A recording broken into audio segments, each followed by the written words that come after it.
Hey, if you like this video, don't forget to like, subscribe, and ring that noti bell because it really helps out. When discussing the Beatles' discography, albums like Sgt. Pepper's Lonely Hearts Club Band, Revolver, and Abbey Road often dominate the conversation. Even A Hard Day's Night and Rubber Soul tend to receive more recognition than With the Beatles, the band's second studio album. Yet, while it may not be the most talked about record in their legendary catalogue, With the Beatles remains a crucial stepping stone in their evolution. Released in 1963, this album showcased a young band refining their sound, experimenting with new ideas, and proving that their debut was no fluke. It was an album that solidified their status as a force to be reckoned with, blending infectious energy, Motown and R&B influences, and an increasing confidence in their songwriting. In this deep dive, I will explore what makes With the Beatles a worthy second chapter in the Beatles' journey, from its mix of electrifying covers to its early glimpses of the band's songwriting genius. This album, while not as popular as their first or some of their much later ones, it is still an essential listen to for anyone who wants to understand how the Beatles went from rising stars to eventually the biggest band in music history. Between the release of Please Please Me in March 1963 and With the Beatles in November of that same year, the Beatles experienced a meteoric rise in popularity that would soon become known as Beatlemania. Their debut album had been a massive success in the UK, and rather than slowing down, the band spent months that followed relentlessly touring, recording and solidifying their place as the biggest act in British music. They performed on national television, appeared on radio programs like Saturday Club and Easy Beat, and played an exhausting number of live shows, including multiple UK tours. During this period, they also made their first major international trip to Sweden, where they met with enthusiastic crowds, proving their growing appeal went beyond their hometown and their home ground of the UK. In addition to their rigorous touring schedule, the Beatles also spent time working on new material, leading to the recording of their second album, With the Beatles. Unlike Please Please Me, which had been recorded in a single marathon session, With the Beatles was recorded over several months between July and October, showing a shift in how they approached their studio work. This period also saw them expanding their songwriting abilities, with Lennon and McCartney continuing to develop their signature style. At the same time, they still relied on a few cover songs, but their choices reflected a more confident and refined approach to rock and roll. Songs like All My Loving and It Won't Be Long showcased their growing ability to craft infectious melodies, while covers like Please Mr. Postman and Roll Over Beethoven demonstrated their deep love for American rock and Motown. Perhaps the most significant event during this time was their growing dominance in the UK charts. In October 1963, their single She Loves You had become the biggest selling record in British history at the time, and their fame was reaching a fever pitch. By the time With the Beatles was set for release, they had already become a national phenomenon, setting the stage for their legendary first trip to America in early 1964. The months between their first and second albums were crucial in transforming them from a promising young band into a cultural sensation, marking the beginning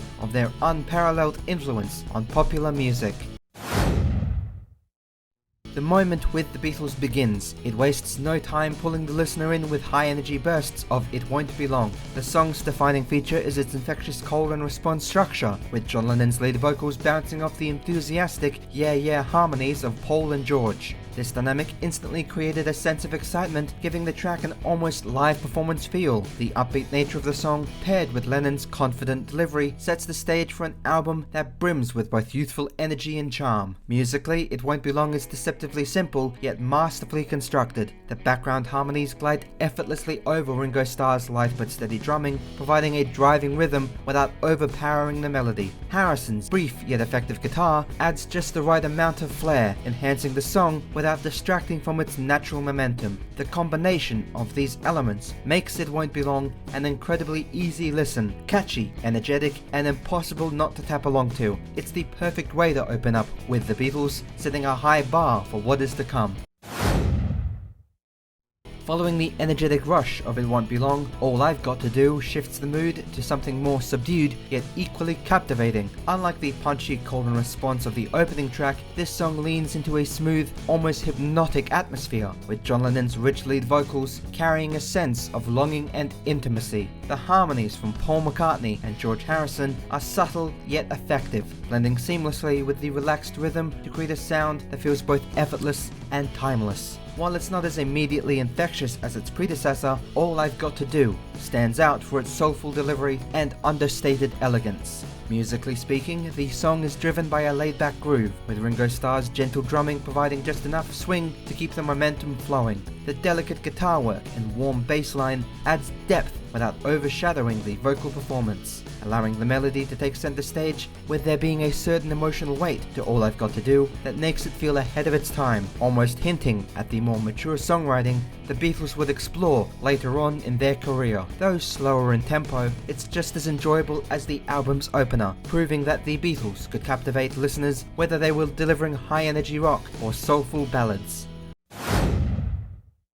Among the many love songs on with the Beatles, Don't Bother Me stands out as one of the most unique. Unlike the album's more upbeat and affectionate tracks, this one carries a moody, almost brooding tone, making it an unusual yet fascinating entry. Written by George Harrison, his first ever composition for the Beatles, the song rejects the typical romantic optimism found in other tracks, instead presenting love as a source of frustration. The lyrics convey a desire for solitude rather than affection, a rare perspective in early Beatles music. This lyrical shift, paired with its melancholic melody, makes Don't Bother Me feel like a hidden gem in the album's lineup. Musically, the song is just as distinctive. With its jazzy chord progressions and reverb-heavy guitar work, it embraces a sound that is unmistakably 1960s-esque.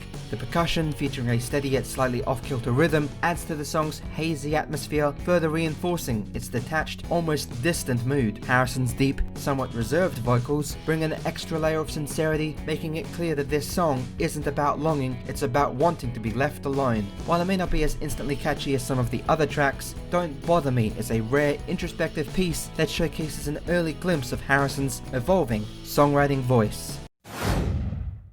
Among the tracks on with the Beatles, Little Child is probably the least talked about, often overshadowed by the album's more well-known songs. However, despite this, and its relative obscurity, it carries a raw, unpolished energy that makes it undeniably fun. The song thrives on its playful, almost frantic rhythm, driven by John Lennon's bluesy harmonica, and an infectious call-and-response structure much like the previous songs on this album. The repeated come on harmonies add an extra layer of charm, making this track feel like an invitation to get up and dance. While Little Child may not aim for deep lyrical meaning, it more than makes up for it with its sheer enthusiasm. Musically, the song's charm lies in its simplicity. The bouncy piano, played by Paul, gives it an almost rock and roll baroom feel. The combination of Lennon and McCartney's shared vocals keeps the energy high, with the alternating lines creating a back and forth dynamic that feels lively and spontaneous. It may not be the most sophisticated song on with the Beatles, but Little Child has a carefree spirit and an undeniable sense of fun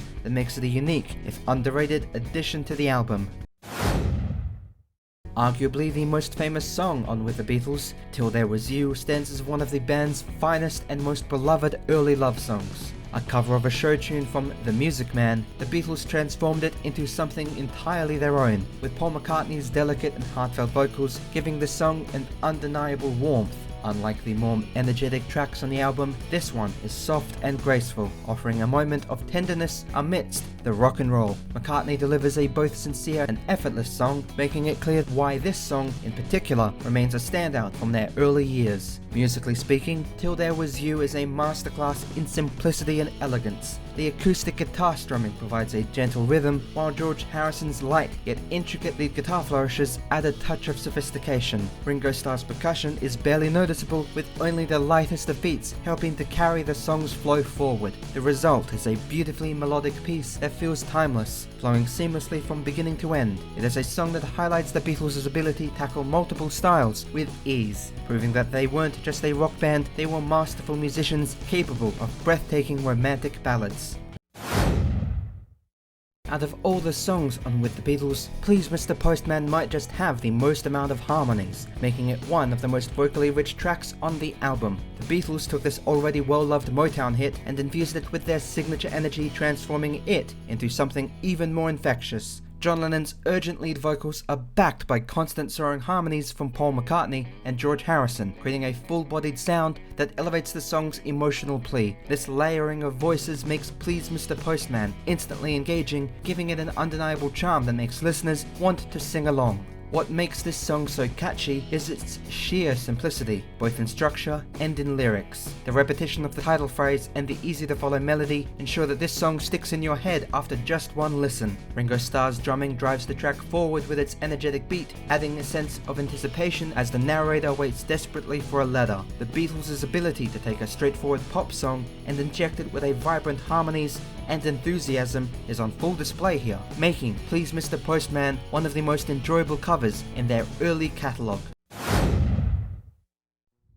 While the Beatles' version of Roll Over Beethoven on With the Beatles is undeniably energetic, their later rendition on Anthology 1 arguably surpasses it in raw excitement and polish. That said, this album's version still captures the band's love for classic rock and roll. With George Harrison taking the lead both vocally and on guitar, his sharp, twangy delivery adds a fresh spin to Chuck Berry's original. While the band's tight musicianship keeps the song moving at a rapid pace, unlike some other tracks on the album, Roll Over Beethoven has a carefree, almost celebratory vibe, making it stand out as one of the most fun and lively covers they recorded in their early years. What truly gives this song its unique charm is the way it radiates a summer-like feel. The bright, crisp guitar work, especially during the solos, makes it sound like the perfect track for a sunny day, while the rhythmic clapping in the background enhances the song's infectious energy. McCartney and Lennon's backing vocals provide an extra boost, making their performance feel even fuller. Though the Beatles would later on refine their rock and roll sound Roll Over Beethoven, it remains a fun and electrifying highlight of With the Beatles, capturing the spirit of the era they were in with their own youthful energy. Among the many standout tracks on With the Beatles, Hold Me Tight is easily, at least in my opinion, the most forgettable. Unlike the infectious energy of It Won't Be Long or the timeless charm of All My Loving, this song doesn't quite capture the same magic. The melody feels somewhat repetitive, and the song lacks the distinctive hook that makes many of the Beatles' early tracks so memorable. However, despite its shortcomings, Hold Me Tight still has elements that make it worth a listen to, particularly in its duetting vocals and rhythmic drive. What helps Hold Me Tight stand out, even slightly, is its unique rhythm and beat. The steady, pulsing instrumentation keeps the track moving, and the interplay between Paul's lead vocals and the group's harmonies adds an engaging dynamic. While it may not have the most amount of charm on the song, or the same level of charm as the other tracks on this album, it showcases the Beatles' ability to craft an upbeat, danceable tune. Even if it's one of the more overlooked songs on With the Beatles, it remains a piece of the band's early experimentation with rock and roll and pop, still making it worth revisiting.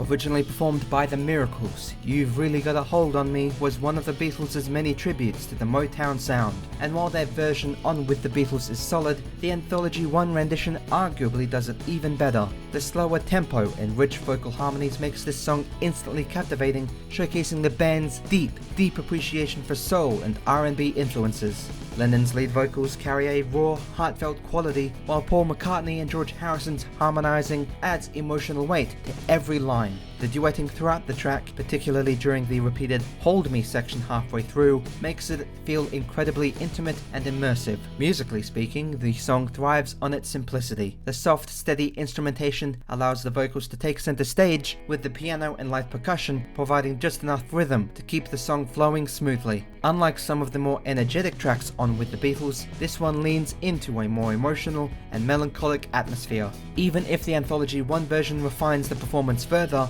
You've Really Got a Hold on Me remains a beautiful, soulful cover that highlights the Beatles' ability to interpret and honor the music that influenced them.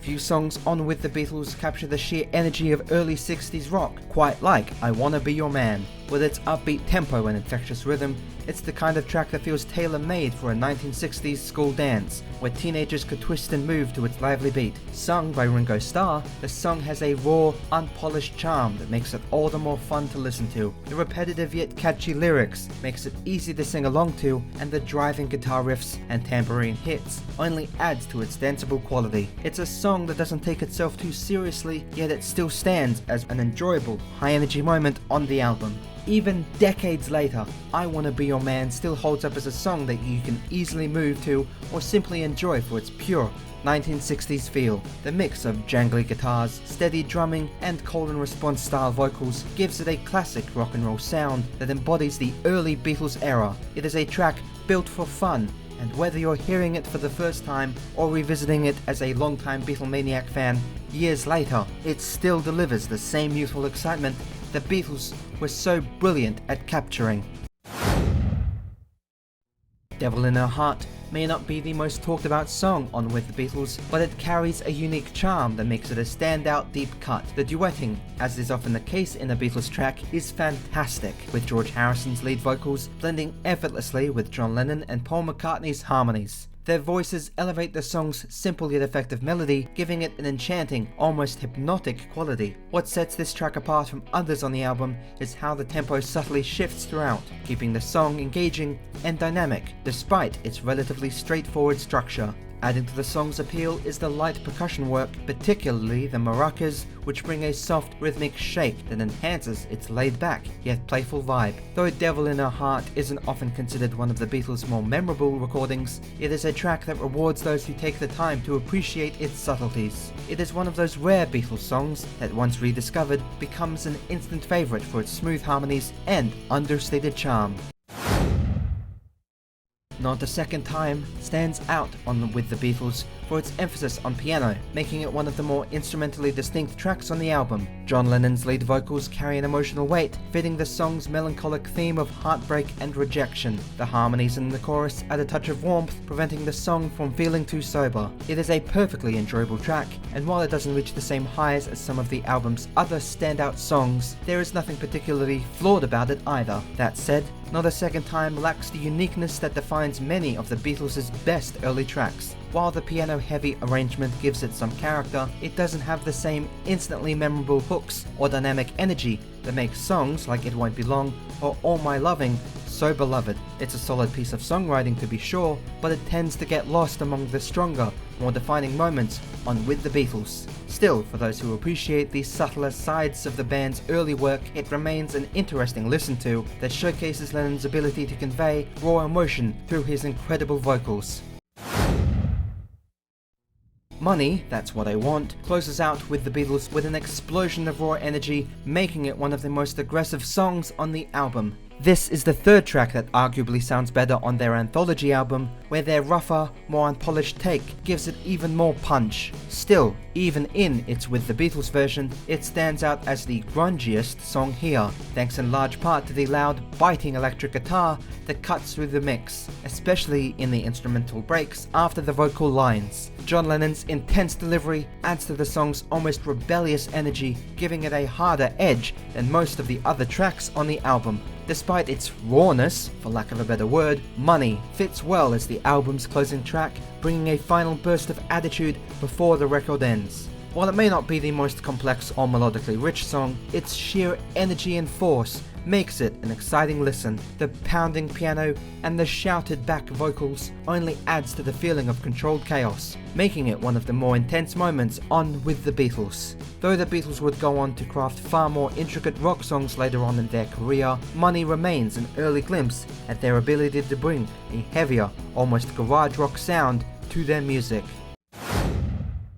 With the Beatles may not be the most talked about album in their legendary discography, but it still remains a crucial step for their evolution as a band. From the very first track, It Won't Be Long, the album bursts with energy, setting the tone for a collection of songs that blends catchy melodies, strong harmonies, and an undeniable charm. Tracks like All My Loving and Please Mr. Postman showcase their ability to craft unforgettable tunes, while songs like Don't Bother Me and Devil in Her Heart highlight their willingness to experiment with different moods and instrumentation. Even the lesser discussed tracks like Hold Me Tight and Little Child contribute to the album's overall timeless charm, proving that the Beatles could make even their weaker songs more enjoyable listens. While some of their covers on the album, such as Roll Over Beethoven and Money, might not surpass later versions or their live performances, they still demonstrate the band's ability to take classic songs and make them their own. The inclusion of softer, more heartfelt moments, like Till There Was You, adds variety, showing the group's range beyond just upbeat rock and roll. The album closes on a high-energy note, reminding listeners that the Beatles were still at their core a rock band that thrived on raw energy and enthusiasm. Even though this album album was recorded amidst a grueling tour schedule, it never feels rushed or uninspired. If anything, it captures a moment when the Beatles were still young, hungry, and eager to prove themselves, not just to the UK, but to the world. Looking back, With the Beatles serves as a bridge between the raw excitement of Please Please Me and the more refined groundbreaking work that would follow in A Hard Day's Night and beyond. It is an album that, while often overshadowed, still holds up as a fantastic second effort full of memorable tracks and classic Beatles charm. The band's journey between their first album and their second albums was a whirlwind of touring, growing fame, and artistic development, and this album reflects that transition perfectly. Though the Beatles would go on to redefine music in ways no one could have ever predicted, With the Beatles remains a crucial part of their story, one that deserves appreciation for the solid, enjoyable, and influential record that it is.